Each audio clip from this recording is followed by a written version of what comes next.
ভারত জুড়ে গণ আন্দোলনের মুখে অবশেষে কি হার মেনে নিলেন দেশটির প্রধানমন্ত্রী নরেন্দ্র মোদী? তবে কি পদত্যাগের ঘণ্টা বেজেই গেল মোদীর শিবিরে? কয়েক সপ্তাহের টানা আন্দোলনের পর বিজয়ের সুর যেন বেজেই গেল ককরোচ জনতা পার্টির সদস্যদের মাঝে, যার মাধ্যমে শিক্ষার্থীদের আন্দোলনের কাছে এক প্রকার পরাজিত হল নরেন্দ্র মোদীর সরকার। জানা গেছে, গণ আন্দোলনের মুখে পদত্যাগ করতে বাধ্য হয়েছেন ভারতের কেন্দ্রীয় শিক্ষামন্ত্রী ধর্মেন্দ্র প্রধান। তেলাপোকা দলের সাথে ঝামেলা করলেই যে সর্বনাশ হয়ে যাবে মোদী সরকারের, সেই হুঁশিয়ারি দিয়েছেন ককরোচ জনতা পার্টির প্রতিষ্ঠাতা অভিজিৎ দীপকে। তবে কি চলমান আন্দোলনের ইতি এখানেই ঘটল? শিক্ষামন্ত্রীর পদটিকে যেন আঁকড়ে ধরেছিলেন ধর্মেন্দ্র প্রধান। প্রশ্ন ফাঁস সহ বিভিন্ন পাবলিক পরীক্ষায় অনিয়মের অভিযোগ রয়েছে তার বিরুদ্ধে, কিন্তু কোনো ক্রমেই হার মেনে নিতে চাইছিলেন না নরেন্দ্র মোদীর সরকারের ক্ষমতাবান এই মন্ত্রী। তবে জনরোষের সামনে যে মন্ত্রিত্বের চেয়ারও বেশিক্ষণ স্থায়ী হয় না, সেটা বোধহয় এবার হারে হারে টের পেলেন ভারতের এই কেন্দ্রীয় শিক্ষামন্ত্রী। ককরোচ জনতা পার্টির নেতৃত্বে টানা কয়েক সপ্তাহের আন্দোলনের পর পদত্যাগেই বাধ্য হলেন ধর্মেন্দ্র প্রধান।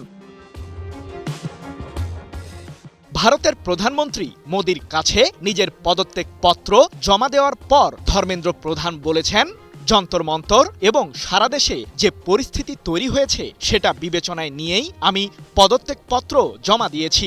আমি ভারতের যুবকদের আকাঙ্ক্ষা, অনুভূতি এবং ন্যায্য প্রত্যাশাকে গভীরভাবে শ্রদ্ধা করি। 25 জুলাই এক প্রতিবেদনে বিষয়টি নিশ্চিত করেছে কাতার ভিত্তিক সংবাদ মাধ্যম আল জাজিরা। এদিকে ভারতের শিক্ষামন্ত্রীর পদত্যাগের এই খবর ছড়িয়ে পড়তেই নয়াদিল্লির যন্তর মন্তর সহ আশপাশের এলাকা এবং অন্যান্য স্থানে সমবেত হাজার হাজার আন্দোলনকারীরা উল্লাসে ফেটে পড়েন।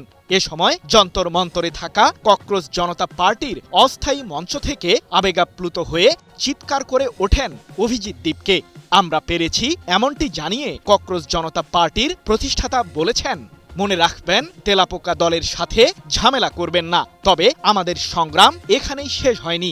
মেডিকেল ভর্তি পরীক্ষা বাতিল হওয়ার পর আত্মহত্যা করা শিক্ষার্থীদের পরিবারকে অবশ্যই ক্ষতিপূরণ দিতে হবে। এই দাবিতে আমরা এখনো অনড় অবস্থানে রয়েছি। এছাড়াও 20 জুলাই পার্লামেন্টের বাইরে মিছিলরত অবস্থায় থাকা বিক্ষোভকারীদের বিরুদ্ধে অতিরিক্ত বল প্রয়োগ করেছে পুলিশ। তাই অভিযুক্ত কর্মকর্তাদের বিরুদ্ধে সরকারকে ব্যবস্থা নিতেই হবে। এক প্রতিবেদনে বিষয়টি নিশ্চিত করেছে ব্রিটিশ সংবাদ মাধ্যম বিবিসি। এর আগে মেডিকেল ভর্তি পরীক্ষায় প্রশ্নপত্র ফাঁসের ঘটনার তদন্তে বড় ধরনের পদক্ষেপ নেওয়ার ঘোষণা দেন ভারতের প্রধানমন্ত্রী নরেন্দ্র মোদী।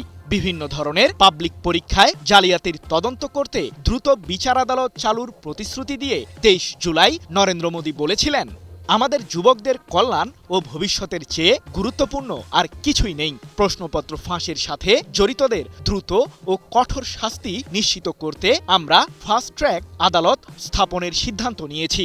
যারা আমাদের যুবকদের ভবিষ্যৎ নষ্ট করার অপচেষ্টা করবে তাদের ছাড় দেওয়া হবে না। তবে সে সময় মোদীর এই প্রস্তাবকে নাকচ করে দিয়ে আন্দোলন চলমান রাখার ঘোষণা দেয় ককরোচ জনতা পার্টি। ভারতের কেন্দ্রীয় শিক্ষামন্ত্রী ধর্মেন্দ্র প্রধানের পদত্যাগ ছাড়া কোনো অবস্থাতেই বিক্ষোভ কর্মসূচি প্রত্যাহার না করার হুঁশিয়ারি দেয় শিক্ষার্থীদের নিয়ে গঠিত ওই সংগঠনটি। প্রশ্ন হলো, ককরোচ জনতা পার্টির এই আন্দোলনকে কেন এত গুরুত্ব সহকারে বিবেচনা করেছে ভারত সরকার? জানা গেছে, 2014 সালে নরেন্দ্র মোদীর নেতৃত্বাধীন সরকার ভারতের ক্ষমতায় বসার পর থেকে খুব কমই ভিন্নমত সহ্য করেছে। বিভিন্ন সময়ে ঘটা বিক্ষোভে কঠোর দমন নীতিও প্রয়োগ করেছে দেশটি। তবে প্রায় 1 বছর আগে 3টি বিতর্কিত কৃষি আইন বাতিলের দাবিতে হাজার হাজার কৃষক রাজপথে নামলে টনক নড়ে যায় মোদী সরকারের। ফলে সেই আইনগুলো প্রত্যাহার করতে বাধ্য হয় নয়াদিল্লি।